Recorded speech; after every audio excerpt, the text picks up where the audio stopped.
kõik, kes me oleme maja ehitamisega kokku puutunud, oleme me siis ise meisterdanud või tööd sisse tellinud, oleme kokku puutunud vihmaveerennide ja vihmaveesüsteemide tegemisega.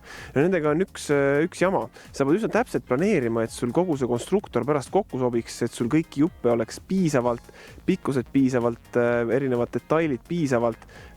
Tihtilugu on neid liiga palju, tihtilugu on neid liiga vähe, siis juurde tellimine on tülikas, aga on ka üks kavalam moodust.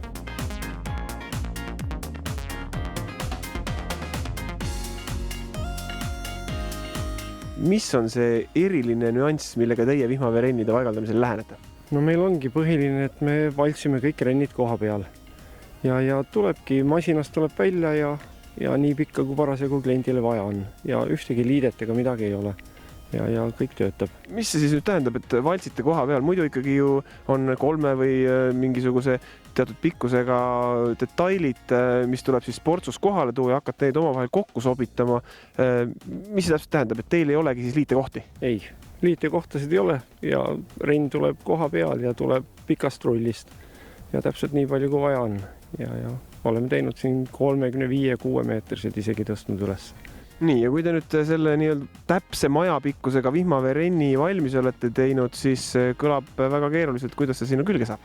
Tuleb lihtsalt tõsta ja ütleme, 10-15 meetris renni saan meil üksigi üles, aga kui on pikemalt, siis paari mehega läheb üles ja kõik saab ilusti paika.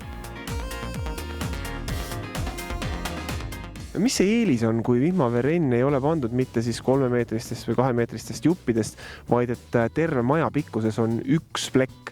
No ikkagi see liidete puudumine, et kui talvel lumi midagi pressib või midagi kuskilt ei hakka kunagi tilkuma ja teda on lihtne paigaldada, paigaldus on kiire ja me anname ka paigaldusel garantiid 5 aastat, et kui midagi peakski olema, saame alati aidata.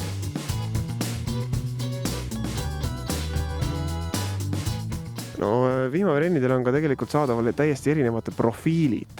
Mis profiilid teil sealt autost tagatotsast välja tulevad? Meil on nüüd olemas 2 profiili, on nii kandiline kui ümarprofiil. Ja kandiline on, nii kui on kõikidel tootjatel, enamusel on ka kandiline profiil samasugune. Meie ümarprofiil on sügavam kui teiste oma. Eesti teised tootjad teevad seda 250 mm taurikust, me teeme 300-sest. See tähendab, et meie renn on 9,5 centimeetrit sügav, teistel tootjatel on 5,5. Et mahutavus on parem ja ka tugevus parem, kui profiil on suurem. No ma kujutan ette, et kui nüüd terve töökoda ja see paigaldus varustus on ühes autos, siis see tegelikult tähendab seda, et teie jaoks pole probleem ükskõik kus kohas maailma otsas need vihmaveerennid paika panna. Jah, me oleme seda teinud üle Eesti igal pool, et on ka Saaremaal ja Hiiumaal käidud ja millegipärast ongi Eesti inimestel jäänud selline arusaam, et mõned isegi, kes teavad sellest midagi, arvavad, et tegemist on mingi väga kalli teenusega. Tegelikult hinnatase on selline, et meie renn on paigas ja valmis ja töötab. Koos paigaldusega on hind sama, mis inimene saab poest teiste tootjate ainult materjali.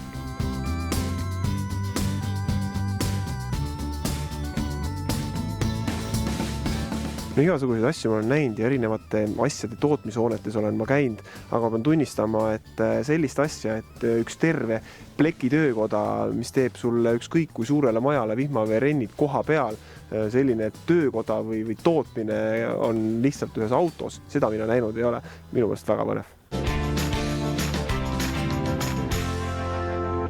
Ja ongi käes meie esimese reklaamipausi aeg, aga enne veel, kui läheme ära kohvitassi täitma, siis Eero, mis mulje sulle jäi sellest vahetu mulje sellest pikast vihmaveerennist?